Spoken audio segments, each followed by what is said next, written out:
नमस्कार दोस्तों, welcome to career support NEET. देखिए, स्पेशल स्टे वैकेंसी राउंड 2 जो चल रहा है उसकी चॉइस फिलिंग जो है वो स्टार्ट हो गई। आप लोगों के लिए बहुत कम समय दिया गया है, तो चॉइस फिलिंग सभी लोग कर लो। जो चॉइस फिलिंग होनी है वो मतलब 11 तारीख, दैट मीन्स कल 11 जनवरी को शाम को 3 बजे तक के लिए पोर्टल ओपन रहेगा। इसके बाद पोर्टल बंद हो जाएगा, क्योंकि देखिए ज़्यादा समय है नहीं। 13 जनवरी लास्ट डेट दी गई है एडमिशन की, तो आज हम लोग 10 जनवरी में बैठे हुए हैं।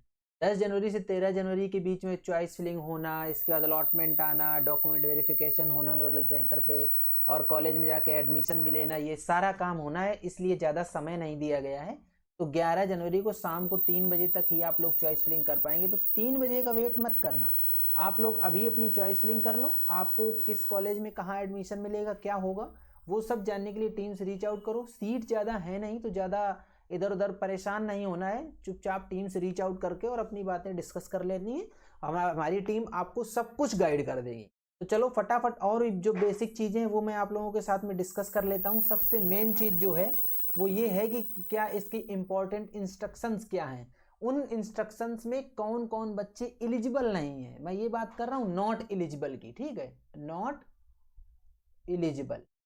तो जिन बच्चों को round 1, 2, 3 stay vacancy round 1, stay vacancy round 2 या स्पेशल स्टे वैकेंसी राउंड 1 से कोई भी सीट आवंटित हो चुकी है, तो वो लोग स्पेशल स्टे वैकेंसी राउंड 2 में चॉइस फिलिंग के लिए एलिजिबल नहीं है। एक तो ये एलिजिबिलिटी हो गई, मतलब इन एलिजिबिलिटी हो गई। दूसरी इन एलिजिबिलिटी क्या है, जिनको AA CCC ने इन एलिजिबल डिक्लेयर कर रखा है वो बच्चे भी इन एलिजिबल हैं।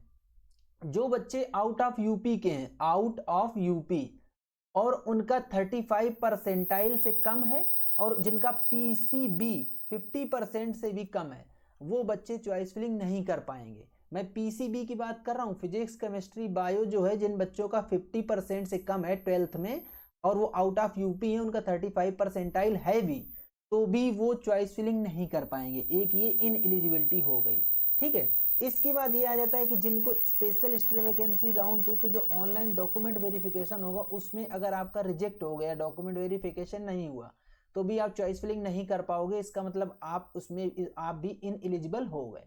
इसके बाद लास्ट जो इन एलिजिबिलिटी आती है वो ये आती है कि अगर आपने सिक्योरिटी मनी नहीं जमा करी है, क्योंकि आज पोर्टल बहुत प्रॉब्लम किया था। अचानक से क्या हुआ कि 2 बजे पोर्टल बंद हो गया, बच्चे सिक्योरिटी मनी, कई सारे बच्चे सिक्योरिटी मनी नहीं पे कर पाए। लेकिन इसके बाद क्या हुआ, फिर वो 14:30 के आसपास पोर्टल फिर से ओपन हुआ, रीओपन हुआ। ये एक्चुअली क्या है, पोर्टल का ग्लिच हुआ था, इसलिए पोर्टल बंद हुआ। लेकिन 14:30 के आसपास फिर से पोर्टल रीओपन हुआ। उसके बाद जिन बच्चों ने सिक्योरिटी मनी पे करी उन बच्चों का सिक्योरिटी मनी पे हो गया है। अब देखिए, जैसा मैंने बताया कि आप लोगों को चॉइस फिलिंग जो करनी है वो 11 जनवरी 2025 को 3 बजके के पहले पहले कर लेनी है। 3 बजे का वेट बिल्कुल मत करना, मैं बता रहा हूँ, कहीं 12-1 बजे के आसपास ही का पोर्टल चलना बंद हो जाए। तो टाइम से अपना चॉइस फिलिंग कर लेना। जिन बच्चों ने 20,000 रुपये सिक्योरिटी मनी जमा कर रखी है वो ओनली गवर्नमेंट कॉलेज के लिए एलिजिबल हैं। जिन बच्चों ने 50,000 रुपये सिक्योरिटी जमा कर रखी है वो government college plus private college, मतलब दोनों के लिए एलिजिबल हैं, ठीक। जो आउट ऑफ यूपी के बच्चे हैं वो सिर्फ प्राइवेट कॉलेज में जा सकते हैं। उनको प्राइवेट कॉलेज में जाने के लिए 50,000 रुपीज सिक्योरिटी मनी पे करनी ही करनी होगी। अगर आपने 50,000 सिक्योरिटी मनी पे कर रखी है तो ही आप लोग एलिजिबल हो, मतलब तो ही आप लोग चॉइस फिलिंग कर पाओगे। ये बात आती है आउट ऑफ यूपी के बच्चों की। अब चॉइस फिलिंग के दौरान इन्होंने ये बोला है कि अगर अनरिजर्व ओपन की सीट बचती है तो नियमानुसार उसको कन्वर्ट कर दिया जाएगा, या किसी मतलब सब कैटेगरी की सीट बचती है तो उसको नियमानुसार उसको चेंज कर दिया जाए। एक इनकी ये बात है जो कि मैंने बताई। देखो, मैं थोड़ा सा जल्दी इसलिए ले रहा हूं ताकि ज्यादा वीडियो लंबा ना हो और आप लोगों का काम हो जाए। बाकी इन लोगों ने ये बताया है कि अगर आप अपनी गोपनीयता को बना के रखिएगा, जो अपना पासवर्ड वगैरह किसी को मत दो, जिस तरीके से जो इसमें पासवर्ड क्रिएट होता है, ये सारी चीज़ें ये यहाँ पे पूरी चीज़ें डिस्कस कर रहे हैं। वो फिलहाल आपके काम की नहीं है, क्योंकि आप लोग अपना काम कर रहे हो तो अपने से कर रहे हो, कि काउंसलर से काम करवा रहे हो तो काउंसलर से अपना काम करवा रहे हो। इन्होंने ये बोला है कि जो चॉइस फिलिंग होगी वो ओटीपी बेस्ड होगी। ये बिल्कुल सही बात है, ओटीपी बेस्ड ही चॉइस फिलिंग रहती है। जो भी मोबाइल नंबर आपने रजिस्टर किया है इसमें, मतलब वेरीफाई किया है, वही मोबाइल नंबर पे ओटीपी आएगा। तो आप अपना पोर्टल खोलिए और ओटीपी डालिए, इसके बाद आप अपनी चॉइस फिलिंग कर सकते हो। जो मोस्ट इंपॉर्टेंट चीज है वो मैं अब आपको बताने वाला हूं। आपकी चॉइस फिलिंग में अगर आप चॉइसेस लॉक नहीं करते हो, जैसे मान लो अभी आपने चॉइस फिलिंग कर दी, ठीक, अभी राइट नाउ आप जाके ये वीडियो देख के और चॉइस फिलिंग करने लगे, लेकिन आपने क्या किया, चॉइसेस को लॉक नहीं किया, तो आपकी जो चॉइसेस फील्ड हैं वो अनफिल्ड मानी जाएंगी, मतलब वो नल एंड वॉइड मानी जाएंगी।